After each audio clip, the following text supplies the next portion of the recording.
Hi friends, இன்றைக்கி நம்ம மிளகு சட்னி எப்படி பண்ணுறதுன்னு பார்க்கலாம். இது வந்து காரசாரமாக ஒரு சட்னி வேணும்னா கண்டிப்பாக அந்த சட்னி ட்ரை பண்ணி பார்க்கலாம். செம்ம டேஸ்டியாக இருக்கும். சளி பிடிச்சிருக்கவங்களுக்குலாம் இந்த சட்னி சாப்பிட்டோன்னா கொஞ்சம் நல்லாயிருக்கும். ஆனால் காரம் கொஞ்சம் ஜாஸ்தியாக தான் இருக்கும். காரம் சாப்பிடாதவங்க இந்த சட்னி ட்ரை பண்ண வேண்டாம்.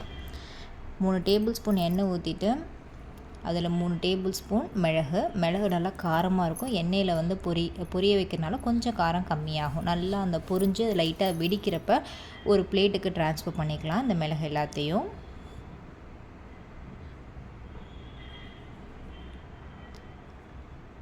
இஞ்சி சின்ன சின்னதாக கட் பண்ணி வச்சுருக்கேன். ஒரு சின்ன துண்டு இஞ்சி போதும்.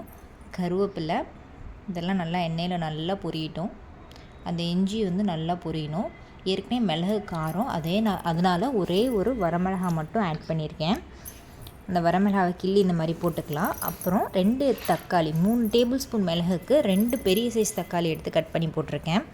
இந்த தக்காளி மட்டும்தான் இந்த சட்னியில் வந்து காரம் வந்து கம்மியாகும். அதனால் தக்காளி ஆட் பண்ணியிருக்கேன். இந்த தக்காளி நல்லா மேஷ் ஆகிற அளவுக்கு குக் பண்ணிவிட்டு ஒரு அரை மூடி தேங்காய் ஆட் பண்ணிக்கலாம்.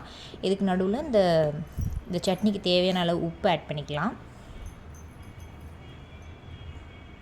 இந்த தக்காளி நல்லா மேஷ் ஆகட்டும். மேஷ் ஆகிற வரைக்கும் நல்லா அப்படியே குக் பண்ண விடுங்க.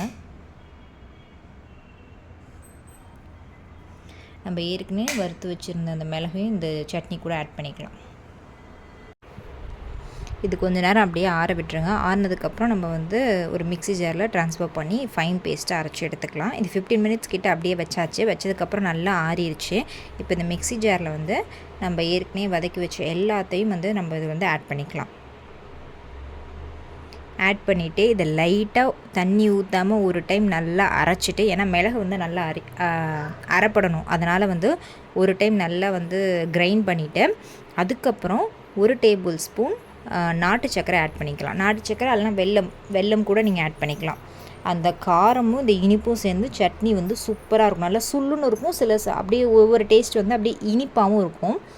இதுக்கு எப்போதும் போல் ஒரு தாளிப்பு, கடுகு, உளுந்தம்பருப்பு, கருவேப்பிலை போட்டு ஒரு தாளிப்பு பண்ணிவிட்டு சுட தோசை ஊற்றி அது மேலே இந்த சட்னியை ஸ்ப்ரெட் பண்ணி சாப்பிட்டு அதுக்கு மேலே நல்லெண்ணெய் நல்லா தாராளமாக விட்டு சாப்பிட்டிங்கன்னா சூப்பராக இருக்கும்.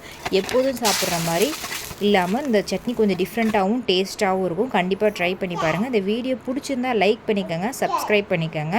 நீங்கள் சாதாரணமாக நார்மலாக தோசைக்கும் தொட்டு சாப்பிட்லாம். ஆனால் கொஞ்சம் காரம் அதிகமாக இருக்கும். இந்த மாதிரி தோசை மேலே அப்ளை பண்ணி சாப்பிட்டிங்கன்னா டேஸ்ட் வேறு லெவலில் இருக்கும்.